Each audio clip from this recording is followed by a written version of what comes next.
Hey there, fellow philosopher. You ever find yourself like really contemplating what's actually real? Like when we look at the world, are we seeing the basic building blocks of everything or just how those pieces fit together, the structures and relationships, I mean? Oh, absolutely. That's a question that goes way deep, right to the heart of metaphysics and epistemology. And that's exactly the kind of problem, the whole intrinsic nature of things versus the patterns they make that structural realism tries to tackle. It's a pretty cool approach in philosophy of science these days. And that's what we're diving into today, right? This deep dive is all about structural realism. And we're using, well, what a lot of people consider like the text on the subject, the Stanford Encyclopedia of Philosophy entry on structural realism. And let me tell you, it's dense. It really is. It covers so much ground, all the different flavors of structural realism, how it links to metaphysics, logic, even philosophy of math, and of course, how it connects to what's actually going on in science. Right. So we're going to try and break it down for you. As a philosopher, this stuff is important, but it's also super complicated. So we want to give you the core arguments, the main differences, and where the debates are, without drowning you in details. Exactly. We want you to walk away with some real aha moments, something to think about. Right. So where do we even start with something like this? Well, first, we got to get why structural realism even exists. Like, what problems was it trying to solve in the first place? Then we'll look at its two main branches, epistemic structural realism and onteific structural realism. We'll check out their main claims, what makes them strong, and where the problems are. And then, well, we'll see what all this means, in the bigger picture of philosophy. Sounds good to me. Let's set the scene first, though. For ages, philosophy of science was basically a battle between scientific realists and anti-realists. Scientific realists, well, they think our best scientific theories are basically true, right? Like they describe the world pretty accurately, even the stuff we can't observe directly, like all those tiny particles and whatnot. And their main argument is this no miracles argument. Yeah, it's kind of common sense, isn't it? Science is so successful at explaining things and predicting stuff. It'd be a huge coincidence if our theories weren't at least kind of right about what reality is like. Exactly, but the anti-realists had some good points too. One was the underdetermination argument, which says you can have tons of totally different theories that all explain the same observations. But the one that really pushed things towards structural realism was this idea of radical theory change. Like, science changes a lot, right? Oh, yeah, the pessimistic meta-induction. Yeah. It basically says, hey, look, lots of theories we thought were great turned out to be wrong. Think of like phlogiston in chemistry or the ether, that stuff they thought light traveled through. If those turned out to be wrong, how do we know our current theories aren't going the same way? Right. It created this kind of deadlock. Either you believe in descriptions of things that might be totally wrong later, or you just say, well, science can't tell us anything for sure about the real world. So in 1989, John Worrell came along and said, hey, maybe there's middle ground. Maybe we can get the best of both worlds. And that's where structural realism comes in.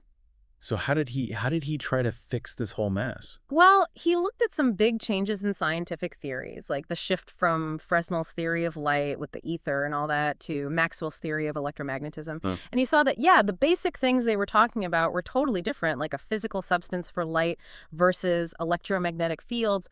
But there was something that stayed the same. And it wasn't just the predictions they made. This is where things get interesting, right? Exactly. What stayed the same was the math. The equations, the relationships they described, that stuff survived even though the picture of what was actually going on changed completely. So his first version of structural realism was all about knowledge, what we can know.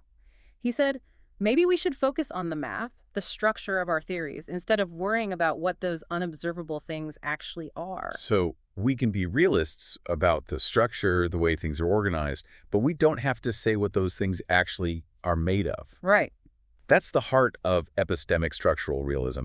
And by focusing on structure, it kind of gets around the pessimistic meta-induction thing, because we're not saying those specific descriptions of particles or whatever are true. But it also explains why science is so successful, especially at making new predictions, because it says those relationships, that structure, is reflecting something real about the world. It's like, imagine a gear, right? We might not know what tiny particles make up the gear, but the way they're arranged, how they fit together, that's what makes it work. And that's what we can use to predict how it'll work in the future. That's a great analogy. And, historically speaking, these ideas weren't totally new. If you look back, philosophers of science in the late 1800s and early 1900s, people like Poincaré and Duhem, they were already playing around with similar ideas, especially with physics becoming more and more mathematical. Poincaré, he was really into Kant, and he thought structure was key to how we understand things. And Duhem, he thought the relationships and scientific laws were real, even if he wasn't sure about the actual stuff they described.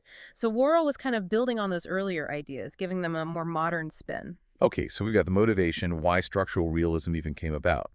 Now let's dive into the two main types, epistemic structural realism, or ESR, and onychic structural realism, OSR. Let's start with ESR. What's the deal with that? All right, so ESR, it's basically saying that science can only tell us about the structure of the world, not about the actual nature of the stuff that makes it up. It's saying there's a limit to what we can know scientifically. We can figure out the how, the patterns and connections, but not the what, the fundamental essence of things. So we know there are things with certain properties and they interact in certain ways, but we can't know what those things really are deep down. Yeah, that's a common way to put it. But even within ESR, there's disagreement about exactly where that knowledge limit is. Some folks, they take a really strict view. They're inspired by later Russell and Carnap, and they say science can only show us the logical skeleton of the world, like the relationships between relationships. Others, they're a little more lax. They say we can know about the relationships themselves, just not the individual things or any properties they have that aren't defined by those relationships. So there's a whole spectrum of views within ESR. The entry talks about an upward path and a downward path to ESR. What's that about? Ah, right. So Seelos, he described these paths. The upward path is like, you start with empiricism, the idea that all knowledge comes from our senses. And from there, you try to show that the only things we can really figure out about the unobservable world are its structural features, because that's what we see reflected in our observations, indirectly. Russell's epistemology is a good example here. He thought we only have direct access to our sense data, and the relationships between them mirror the structure of the things causing them. The downward path is kind of the opposite. You start by believing in scientific realism, the standard version, and then you weaken it bit by bit. You say, okay, we should only believe in the structural parts of our theories, not the specific descriptions of unobservable things, like Worrell suggested. But both of these paths, even though they end up at ESR, they have their own problems, philosophically speaking. It sounds like the main idea in ESR is that what we can know is limited by how we observe and theorize things, and that's all about relationships. Now, the entry also talks about some Kantian stuff in ESR, especially with Poincaré. What's that connection about? Well, Poincaré, he was big into Kant, like I said. He thought the unobservable things in scientific theories were kind of like Kant's noumena, the things in themselves, the stuff we can't directly experience, so we can't directly know. But, he said, we can still learn about them indirectly, specifically about the structural relationships they have. He saw science as figuring out more and more about those structures, even if our ideas about the actual things themselves changed over time. And Zahar, he has this explicitly Kantian version of ESR. He says science can only ever show us the structure of this noumenal world. The actual nature of the stuff in it is always going to be a mystery to us. So it's like our theories give us a map of the relationships in reality, but we never actually see what's at those points on the map. The actual things themselves are like hidden. Very Kantian. Yeah, exactly. And this focus on relationships instead of intrinsic properties, it also connects to Ramsey's sentences in ESR. Are you familiar with those? Refresh my memory. How does that approach help us understand structural knowledge? Okay, so the Ramsey sentence thing, guys like Grover Maxwell were big on it. It was a way to make scientific realism and empiricism play nice and to explain how we can know about unobservable things even though we can't directly see them. So you take a scientific theory, all formal and stuff, and you replace all the terms that refer to unobservables with these variables, like in math. So instead of saying electrons have negative charge, you say there exist some things that have this and that relationship with other things, and those relationships cause what we observe. So you're basically saying there's something that fits that role in the theory, but you're not saying what it actually is. Right. Like just that it has those relationships. Yeah, exactly. And Maxwell and Russell, they argued that this structural knowledge, that's all we can really know about the unobservable world. We know something's there, and it has those relationships, but we don't know what it is intrinsically. But then there's this whole Newman's problem thing. That sounds like a pretty big wrench in the works for ESR. What's the problem there? Yeah, Newman's problem, it's a tough one. It basically says, hold on, just knowing the structure isn't enough to tell you anything specific about the world.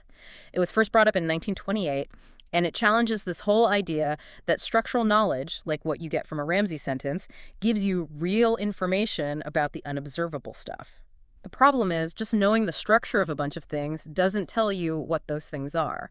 Any group of things that's big enough can be arranged to have the same structure. Let me see if I get this.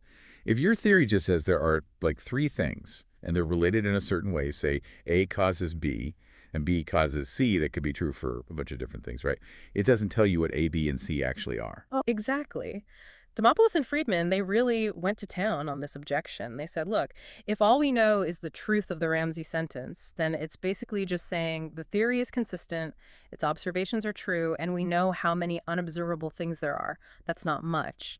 They said it makes ESR basically collapse into a fancy kind of empiricism where any theory that makes the same predictions is equally good, and we're not actually learning anything about the unobservable world except its basic structure.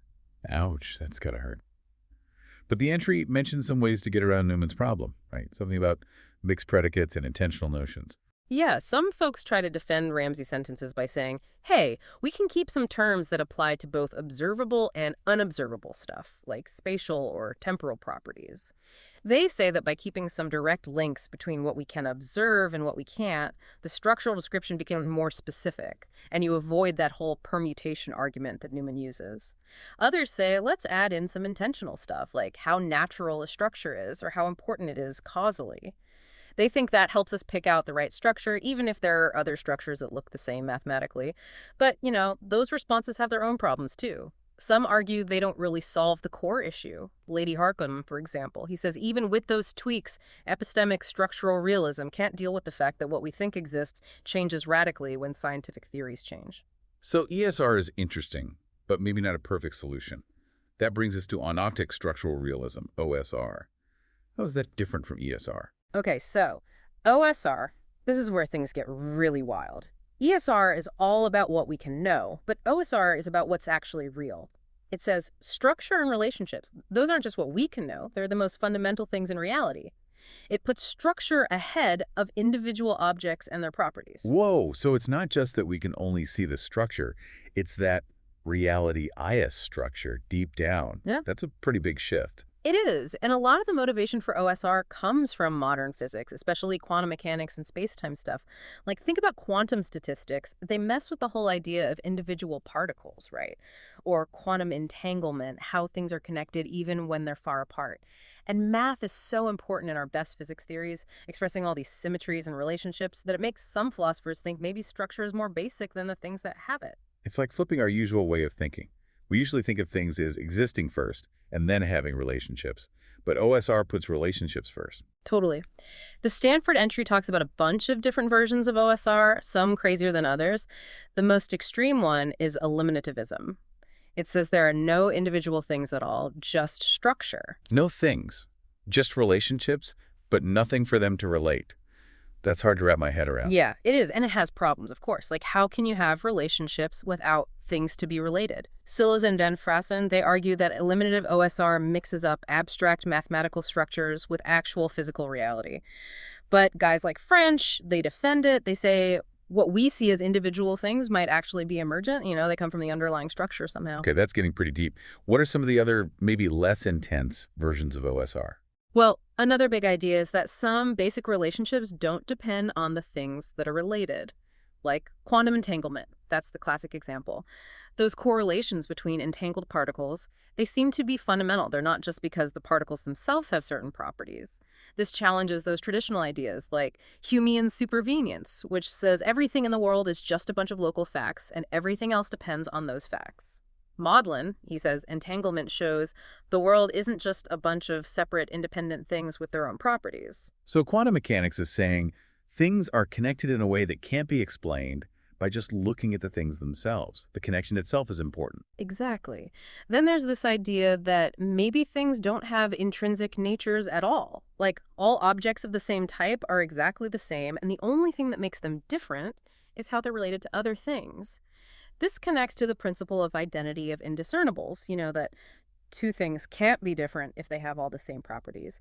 Identical particles in quantum mechanics, they kind of mess with that principle if we say they're individuals with their own properties. Right. So some OSR folks say, well, maybe they're not individuals in the usual sense, or maybe their individuality comes only from their role in a system, how they're related to other things. So their identity is about where they are and how they interact, not about some internal essence that makes them unique. Yeah. Right. There are other versions too, like the idea that things don't have any intrinsic properties that can't be reduced to relationships, or that the identity of a thing depends completely on the relationships it's part of. Saunders, he has this idea of weak discernibility in quantum mechanics, where particles are distinguished by relations that aren't reflexive, they don't apply to the thing itself. And then there's the view that there are no independent objects at all, only structure exists, which is kind of like quantum holism. And finally, there's the idea that objects are just concepts we use. They're not really fundamental to reality. Wow, that's a whole different way of looking at things. And it sounds like OSR is really tied up with how we interpret modern physics. The entry talks about its connections to group theory, quantum field theory, and space-time physics. Could you break those down a bit? Sure. Group theory is all about symmetries, and it's really important for OSR. Guys like Poincaré, Cassirer, Born, Weil, Eddington, they were all into this. The basic idea is that you can describe an object by how it behaves under certain transformations, changes. Weil said that being invariant under those transformations, that's what makes something objective. So in OSR, they think of particles as basically being those invariant things under the symmetry groups in particle physics. The group structure itself becomes the fundamental thing, and particles are just like specific ways that structure shows itself. So instead of the particle being the basic thing, it's the symmetries that are basic, and the particle is just one way those symmetries can manifest. Yeah, that's the idea. Then you have quantum field theory, QFT. The whole concept of a field, it challenges the idea of particles as individual things. In QFT, particles are like excitations of the field, and the field itself can't always be broken down into a specific number of particles with their own identities. That fits nicely with OSR, which focuses on fields and their structure. And then there's gauge symmetries in QFT. They cause a lot of trouble for the idea that fundamental objects are located in space and time and have their own properties. Philosophers like Lyell, they say focusing on the structure of those gauge symmetry groups is a better way to understand what really exists. What about space-time physics, especially general relativity? What does that have to do with OSR? Well, there's this thing called the whole argument in general relativity. It shows that you can't tell space-time points apart just by their mathematical properties because you can transform them without changing anything physically. This has led some people to say that what's really real is the structure of space-time, the metric field that describes gravity, not the individual points themselves. Some philosophers like de Salle and Pooley, they've come up with versions of substantivalism where space-time exists, but the identity of points depends on their relationships. That fits with the whole OSR idea that relationships are fundamental. So OSR gets a lot of support from some of the weirdest and coolest parts of modern physics, and it offers a really different way to think about what's real. But like ESR, it has its problems too, right? Besides Newman's problem, I mean. Oh, definitely. One big objection is that not all structure survives when scientific theories change. Like, sometimes even the math changes completely. If structural realism wants to be about what's likely to be true in the future, that's a problem. But structural realists usually say, hey, the empirical content, the relationships between observable things, that's what stays the same, at least in the most basic sense. But even if some math stays the same, the meaning of it can change a lot, right? Like maybe it's not the same structure anymore, just the same equations. Right, that's a valid point.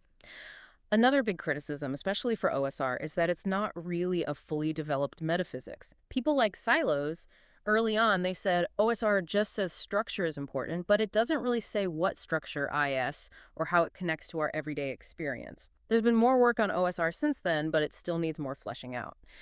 And some people say structural realism can't explain causation.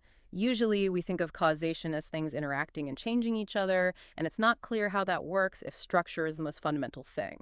But OSR people have some responses to this. They talk about modal structure, like how theories describe what's possible and necessary, and they say that can explain causation. Or they say causation is just our way of talking about what's really happening at the structural level. And then there's that coincidence or object question. It seems like when properties always go together, like mass and charge and an electron, it makes sense to think there's an object that has those properties, not just a bunch of coincidental relationships. That's a good point, and it's a tough one for OSR. French, he says, well, in OSR, objects are those stable patterns of relationships. You don't need another thing that has them. But critics say OSR needs to do more to explain why those patterns are so stable, why those properties always go together, without resorting to the idea of an individual object. Maybe this idea of real patterns could help. It's from Dennett, and people like Ladyman and Ross are using it in structural realism. They say that when patterns are stable and we can use them to make predictions, maybe we should say they really exist in some way. And then there's Van Frassen's big objection, right? If reality is just structure, and our best theories use math to describe it, how do we know the difference between a physical structure and just some abstract mathematical structure? Yeah, that's a big one for OSR. Van Frassen says that just talking about structure isn't enough to tell if it's in the world or just in our heads. Some radical OSR people, like Tegmark, they just say, hey, reality is mathematical structure. But most OSR folks want to keep those separate. They say the math in our theories represents the modal structure of the world, like the possibilities and necessities that govern things. But it's not the same thing as the structure itself. But how that representation works, how it makes the structure physical, that's still being debated. It's connected to some old problems in philosophy of math, like Benacerraf's problem about what mathematical terms actually mean. And some people criticize structural realism in general. They say the whole idea of structure is just too vague. So structural realism is a super interesting way to think about reality and scientific knowledge, but there's still a lot to figure out. Yeah, it's a really active area of research. So to wrap things up, for all you philosophers out there, what are the main takeaways from all this structural realism stuff? Well, structural realism makes us rethink some of our most basic assumptions about what exists and what we can know. It challenges the idea that individual objects are the most important thing and suggests that maybe relationships and structure are more fundamental. This changes how we understand science, what our theories tell us about the world, and what their limits are. It brings up all these old philosophical questions about realism, empiricism, what exists, and even what it means to exist. Whether you agree with structural realism or not, thinking about it helps you examine your own ideas about reality and how we can know it. So here's something to think about. If reality really is fundamentally structural, what does that mean for philosophy itself? Does it mean we should focus on figuring out the basic relationships and patterns instead of looking for the basic building blocks of everything? Maybe philosophy is about mapping out the structure of thought and reality instead of trying to find some ultimate fundamental thing. That's a great question. It makes you think about what philosophy is really trying to do. And hopefully, this deep dive has given you some tools to explore those questions further. If you want to learn more, check out the stuff we mentioned and read more about structural realism. It's a really fascinating area of philosophy.